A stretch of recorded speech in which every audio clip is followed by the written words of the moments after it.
Rosa Maria was a middle-aged nun, with a face marked by a serene devotion, who lived in a charity convent in the heart of one of the poorest and most dangerous neighborhoods of Mexico City in the 90s. Her life was a tapestry of prayers, service, and the tireless care of the most vulnerable.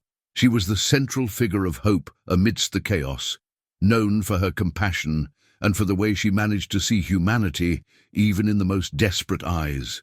Her appearance was that of a fragile woman, almost invisible in her black habit, but inside she possessed a silent strength, a resilience forged by pain and faith. Her journey, up to that point, was one of a life dedicated to God, but the scenario around her, saturated with violence and injustice, was about to test the limits of her belief and force her into a new and unthinkable journey.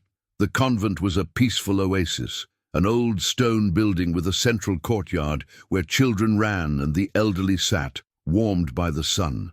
The scent of incense and fresh bread competed with the acrid smell of pollution and sewage that rose from the streets.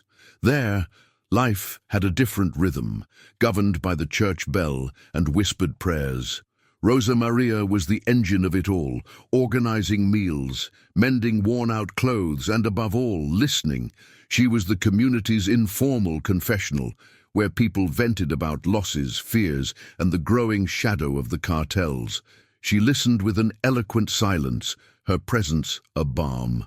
Her habit, which made her invisible to the hostile world, was a cloak of protection that allowed her to move through the alleys without being noticed, a ghost of goodness observing the misery.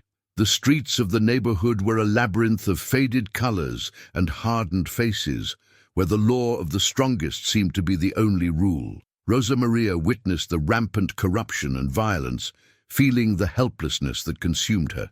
It was a world where justice was bought and life was a cheap commodity. The impunity of the criminals and the cowardice of the authorities corroded people's hope, and Rosa Maria, with a broken heart, watched her community's faith dwindle with each tragedy. It was in those moments that she wondered what the limit of her mission would be. If you're following this story and feel the same way I do, know that sharing stories like this helps me continue. Our goal is to reach 1,000 subscribers and have a united community.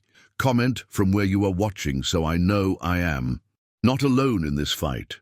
Rosa Maria's relationship with the children of the orphanage was particularly deep. She saw them not as orphans, but as small flowers trying to bloom in arid soil. There was a little boy named Miguel, with large dark eyes, who had become especially attached to her. He dreamed of becoming a painter, drawing vibrant figures with crayons on the white walls of the convent. Rosa Maria saw in him the purity and beauty that the violence of the streets had not managed to erase. Miguel was the symbol of the hope she was trying to protect, and his presence served as a constant reminder of why she had chosen that life of service. Miguel's joy was her sunshine, her small reward in a dark world. The shadow of the cartel, led by El Patron, began to approach the convent more explicitly. What were once whispers and rumors became veiled threats, and the peace of the convent was contaminated by a growing fear. A luxury car, something rare in that neighborhood, parked in front of the gate, and a man in an expensive suit, one of El Patron's henchmen, offered a donation in exchange for protection and silence. Rosa Maria, with her calm but firm voice, refused the offer, claiming that the house of God did not negotiate with evil. Her refusal, however, was seen as a challenge, and the henchman's icy glare before leaving was a silent promise that the disrespect would not be forgotten. On a Sunday afternoon, a small party was organized in the courtyard to celebrate the birthday of one of the older nuns. The children sang, the nuns distributed bread and coffee, and the community gathered for a brief moment to forget the hostile reality. The light of the setting sun painted the walls in an orange hue, and the sound of laughter echoed among the stones. Rosa Maria, sitting on a bench, watched the scene with a melancholic smile. This was the life she had sworn to protect. It was the innocence that evil, born of greed and violence, was trying to destroy. That moment of ephemeral peace, of warmth and community, would forever be a painful memory, a brutal contrast to the horror that was approaching. Rosa Maria's peace was a facade. Beneath the serenity, a storm of doubts and internal conflicts was stirring. She questioned whether her faith, which taught her to forgive and to pray, was enough to combat the evil growing at her doorstep. With each piece of news of an unpunished crime, with each frightened face she encountered, she felt a growing sense of helplessness. She had sworn her life to God, but what if God, in some way, seemed to have abandoned those who most needed protection? Prayer seemed like an empty echo, and passivity a crime. Rosa Maria felt divided between what her habit represented and what her heart demanded. The pain of the people around her was becoming her pain, and their despair her burden. The convent slept under the soft moonlight. Rosa Maria was in her cell, kneeling in front of a crucifix. The candle flickered, casting dancing shadows on the walls. Her hands were clasped, but her mind was restless. She thought of the children, their laughter, their dreams. She thought of Miguel, his talent and his innocence. She asked God for a sign, for direction, for something to pull her out of that paralyzing inertia. She did not know that the answer would come not from a divine epiphany, but from an act of pure human brutality, which would not only shatter her peace, but also transform her into something she never imagined herself to be, the opposite of everything she represented. The night was too silent, a premonition that the darkness was about to swallow the light. The peace of the night was shattered by a thunderous sound. The main gate, massive and old, was broken down by the force of a vehicle, and the convent's calm was transformed into a deafening chaos. Screams of panic from the nuns and the elderly mixed with the brutal voices and orders of armed, hooded men who invaded the place with the certainty of their impunity. The cold light of flashlights cut through the darkness of the corridors, revealing the silhouette of figures of pure terror. Rosa Maria was awakened by a crash, followed by the crying of the children from the orphanage, a sound that chilled her blood. She knew that the threat that hung over the community had finally materialized in its cruelest and most violent form. Terror set in. The men invaded the children's dormitory, pushing the older nuns aside with violence. Rosa Maria, overcoming the fear that paralyzed her, ran to the room, her habit fluttering behind her.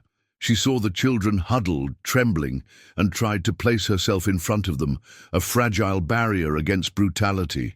The light of a flashlight focused on her face, and the mocking laughter of one of the men filled her with a deep disgust. They were there to send a message to the little sister who didn't know her place, to steal, to humiliate.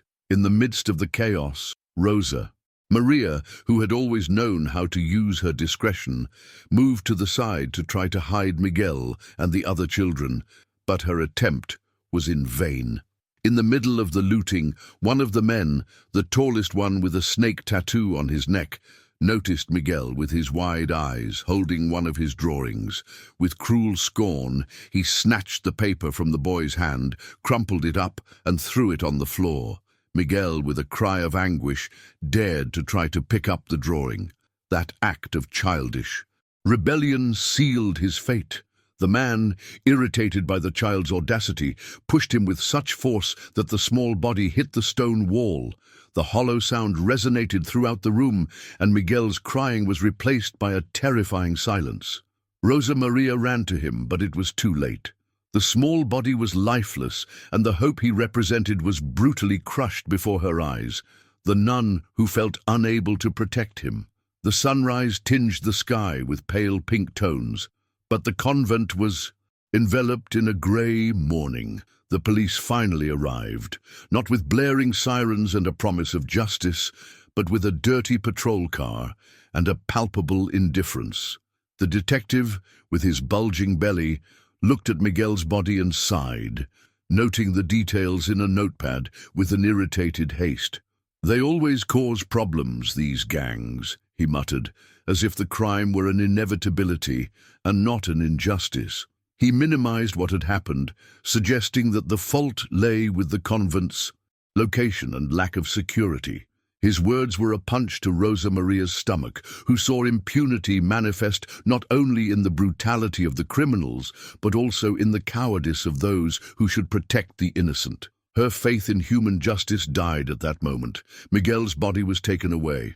Rosa Maria, on her knees on the cold floor, picked up the boy's crumpled drawing. She unfolded it with trembling hands, revealing the figure of an angel with multicolored wings. The tears she had suppressed finally rolled down her face, washing away the dust and despair. Looking at the drawing, the pain in her heart transformed into a cold, sharp rage. Prayer, which had always been her first response, now seemed like a useless act. She stood up, wiped her tears, and looked at the door from which the men had left. The silence of that sacred place was broken forever. God's justice seemed too far away, too slow. The only justice left was the one that she, a simple nun, would have to deliver with her own hands. Vengeance for Rosa Maria was no longer a sin, but an absolute necessity. She would no longer pray for protection. She would become the protection. Rosa Maria began her journey with hesitant steps and a heavy heart. Her first action was not with a weapon, but with her eyes and ears. She used her habit as a perfect camouflage, a cloak of invisibility that allowed her to circulate through street markets and alleys without being noticed. With a notepad hidden beneath the folds of her clothes, she began to record names, times, and drug delivery routes. Her knowledge of the neighborhood, her intimacy with the community, which saw her only as the devoted sister, became her greatest weapon. She listened to whispered conversations, observed the exchange of money and the passing of packages, patiently building a detailed map of the trafficking operation that operated in plain sight. The guilt for her new life was a burden, but the memory of Miguel was a fire that fueled her. Her first victory was small but significant. She discovered the location of one of the cartel's clandestine warehouses, a small back house used to store drugs before distribution.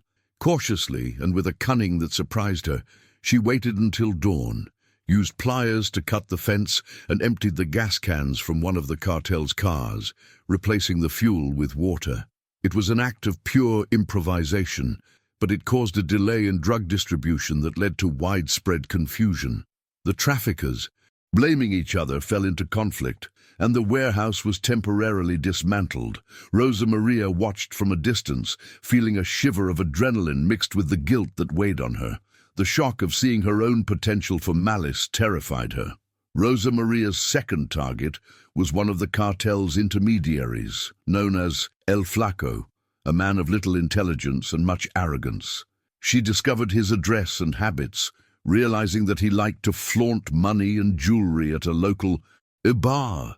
Using her discretion, she approached him at the bar. While he was distracted talking to the waitress, Rosa Maria discreetly took his wallet, wrote down the names of his contacts in a small notebook, and returned it without him noticing. Then she sent an anonymous note to the cartel's headquarters with the number of his contacts and a report of his poor management. The suspicion sown by her silent action led to him being publicly beaten and humiliated. She witnessed the violence, and the brutality that surprised her forced her to reflect on the limits of her sanity. The first major conflict was with one of the henchmen who invaded the convent, the same man who had pushed Miguel. Rosa Maria identified him on a dark street and decided he would be her first act of direct retribution. She followed him into a narrow alley where he was alone, counting money. With a piece of wood she picked up from the trash, she approached him from behind. The scene was quick and brutal. She hit him in the legs, and after knocking him down, she took the bag with the money. The man, stumbling and confused, couldn't react, and Rosa Maria, with a burst of rage, knocked him out with a blow to the head. The rage she felt, a force she had never experienced, surprised her. She ran back to the convent, her hands trembling, her breath heavy, feeling the weight of the stolen money and the act of violence. She sat in the empty chapel, the moonlight filtering through a window. The hands that once held a crucifix now felt like a criminal's hands. She looked at her own palms, seeing in them the violence she never imagined she was capable of inflicting. The money she took from the criminal was a symbol of her moral descent. I never thought faith would lead me to this point. Rage took over, and the only thing that saved me was the certainty that the fight was necessary. Thank you for being here with me, giving me the support to continue. If you believe these stories need to be told, subscribe. It helps me find the strength to go on.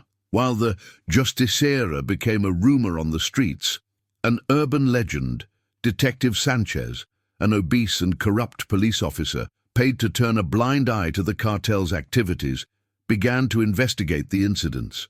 Initially, he dismissed the possibility of it being a single person, believing they were internal gang fights. However, the frequency and cunning of the attacks intrigued him. He couldn't understand how such an unlikely figure was managing to destabilize the operations. The cartel, in turn, was getting nervous. El Patron summoned him to a meeting and, with a cold voice, ordered him to find the person behind the attacks. "She's costing us a lot, Sanchez. I don't care who she is. Find her, or the next victim will be you." Rosa Maria realized she needed more than just cunning and improvisation. She began to observe the movements of a former boxer who lived in the neighborhood, an old and bitter man. He spent his days training alone in a courtyard. Rosa Maria, over time, earned his trust. In exchange for food, he began to teach her how to defend herself, how to land precise blows, and how to use her lightness and agility. The nun, who had only known prayer before, now learned to dodge and attack. Every punch she threw, every defensive move, was a form of penance for her. Her first major test came when she tried to sabotage a shipment of weapons that was being transferred. She disguised herself, wearing a poncho and a hat, but was noticed by one of the traffickers. An intense chase began through the dark alleys. Rosa Maria, using the agility she had trained, jumped walls, hid in alleyways, and used her knowledge of urban geography to lose the men who were pursuing her.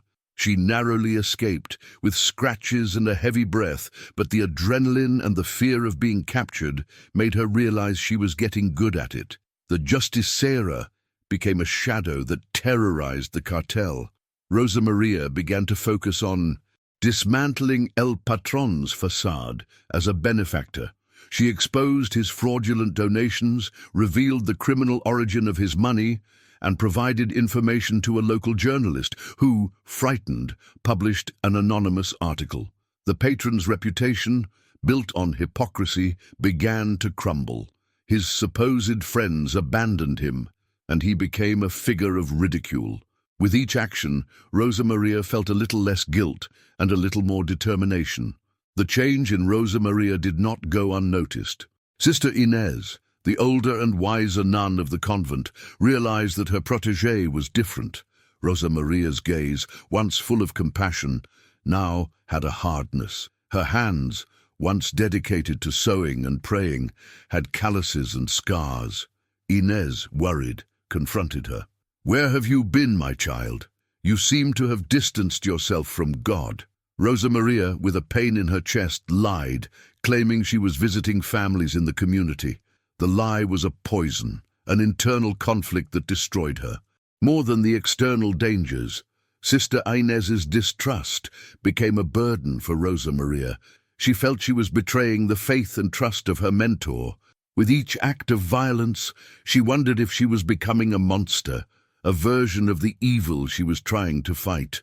Her new identity, the Justiciera, was a cold and brutal shell, but underneath, Rosa Maria's heart still bled for the loss of her innocence. Her journey, which began with pain, was now being governed by a hatred she couldn't control.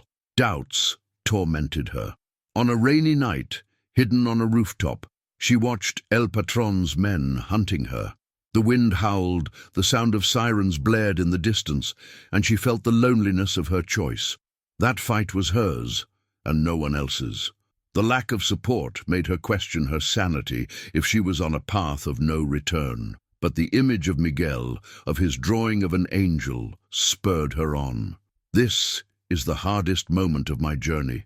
I wonder if I'm still the same, but the strength that keeps me going comes from a place I didn't know existed. Please subscribe and help spread the truth.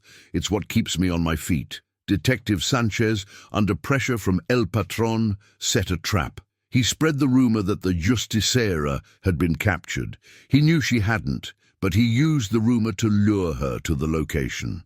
Rosa Maria, falling into the trap, went to the location, hoping to see who the cartel's next target would be, but found herself surrounded by police.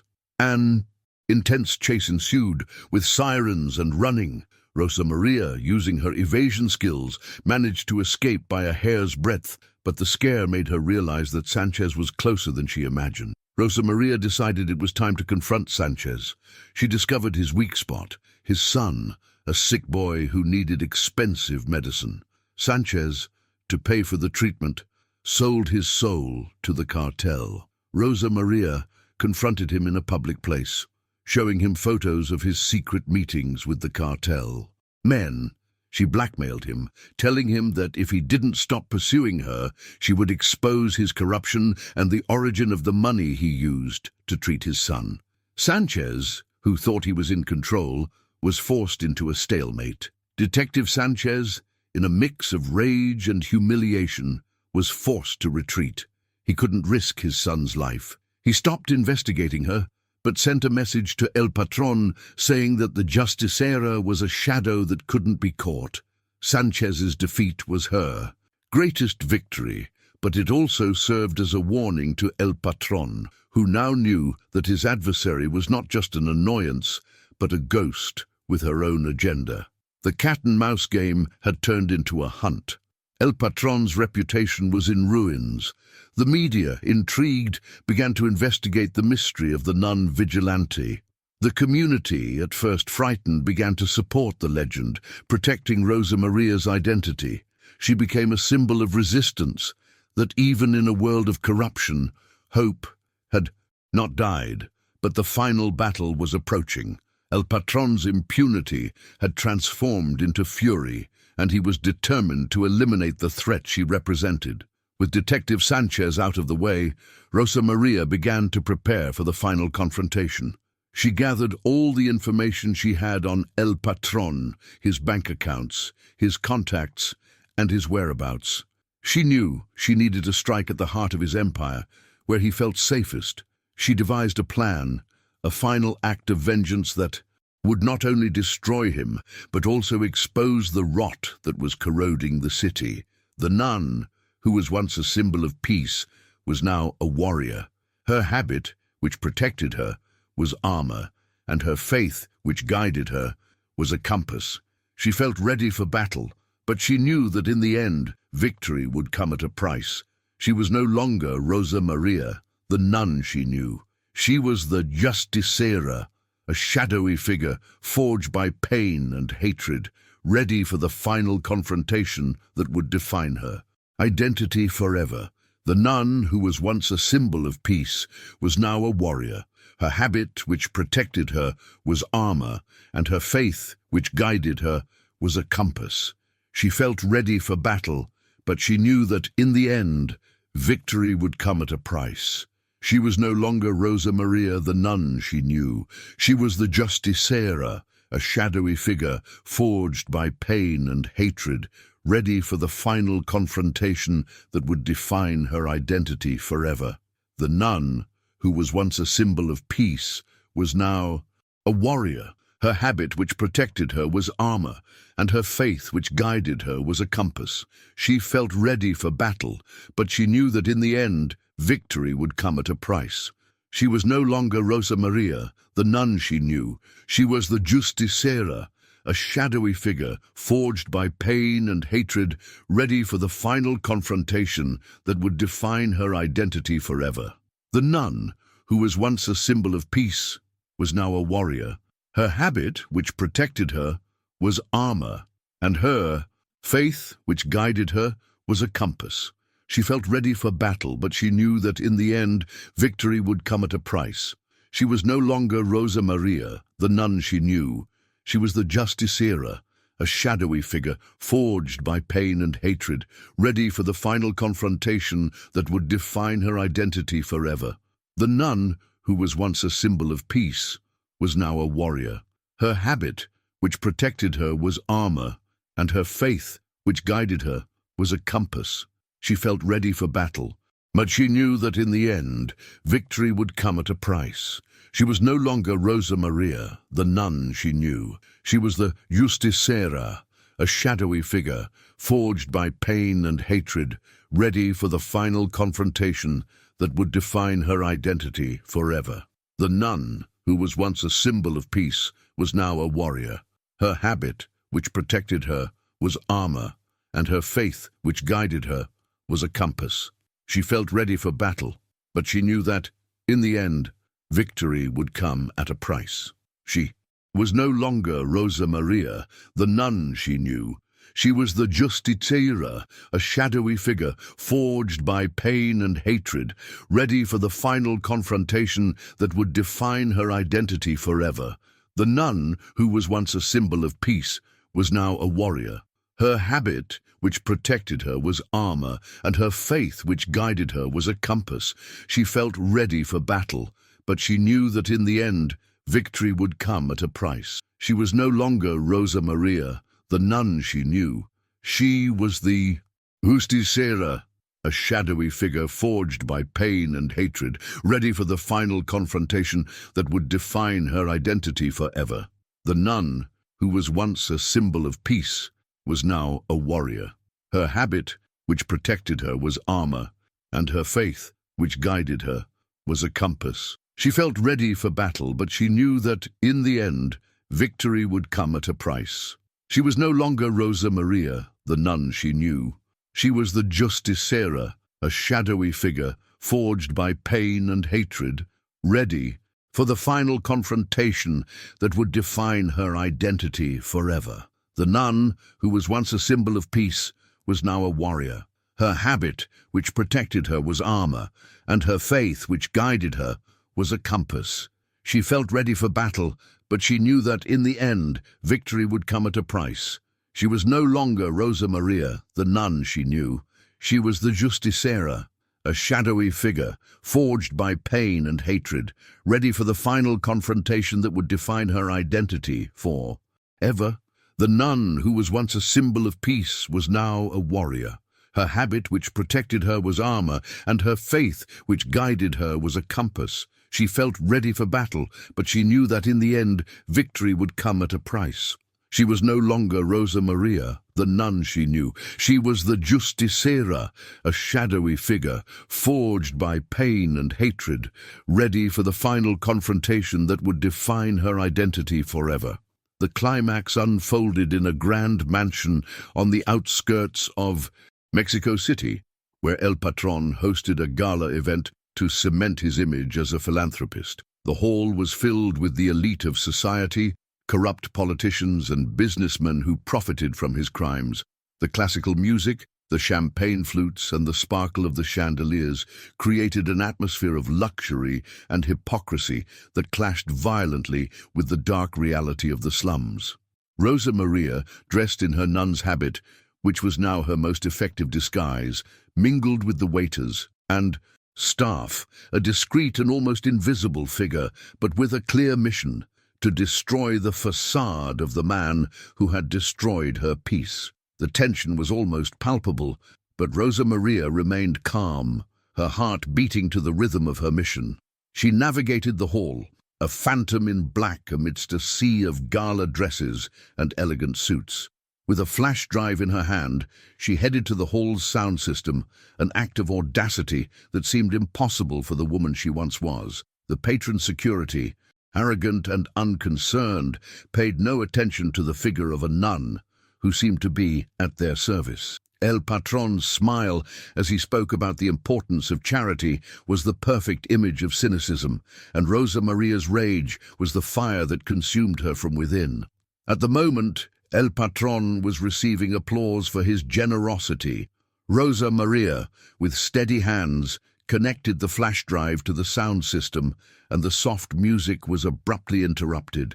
A murmur of confusion spread through the hall.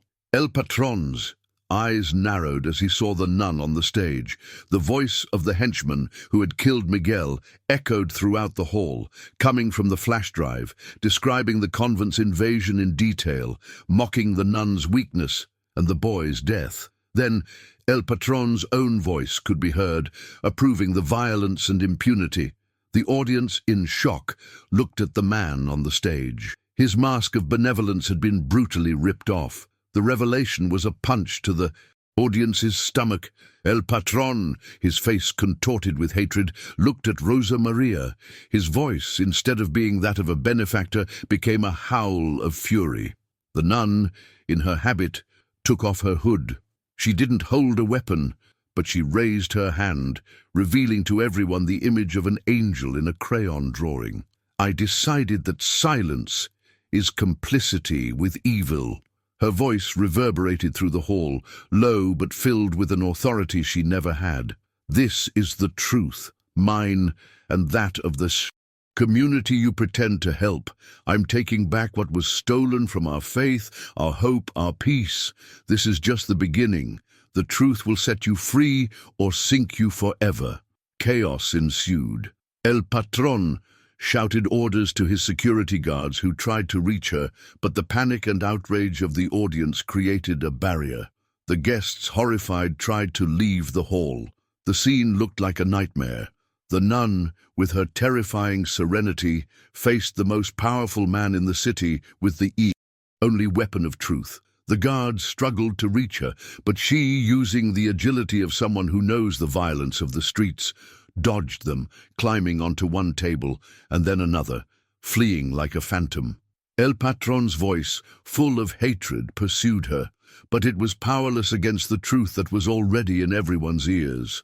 Rosa Maria finally came face to face with the patron on a terrace. He, his face swollen with fury, stared at her, his empire crumbling before his eyes. He pulled out a gun and pointed it at her, but Rosa Maria's hands, though they held no weapon, were quick and precise.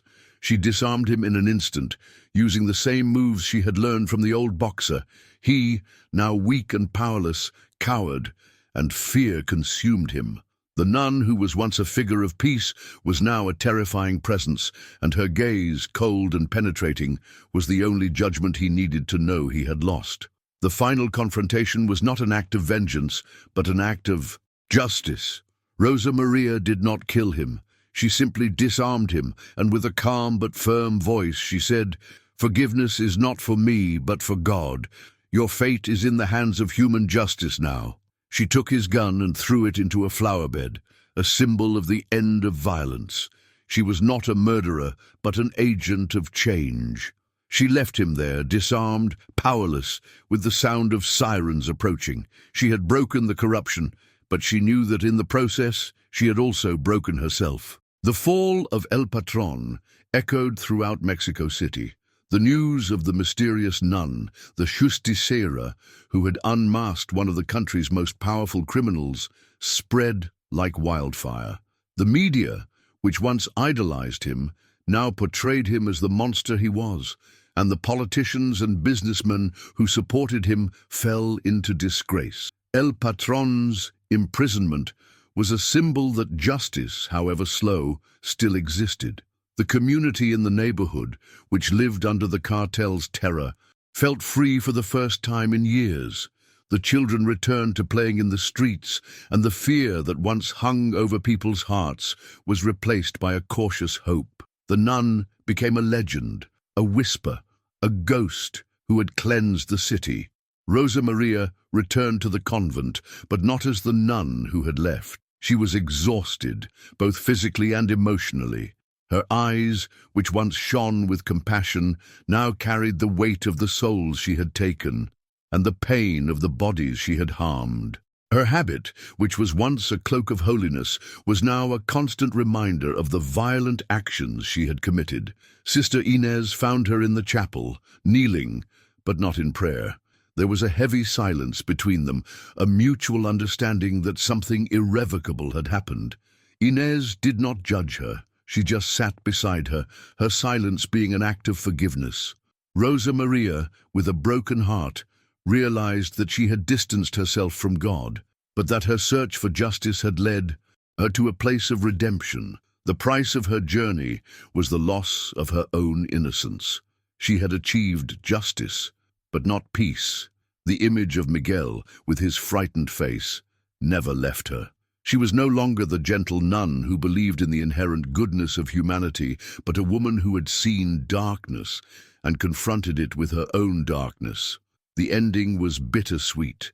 She had avenged an innocent's death, but in the process, she had become something she never imagined being. The world was a safer place for the children, but she, Rosa Maria, would never be the same again.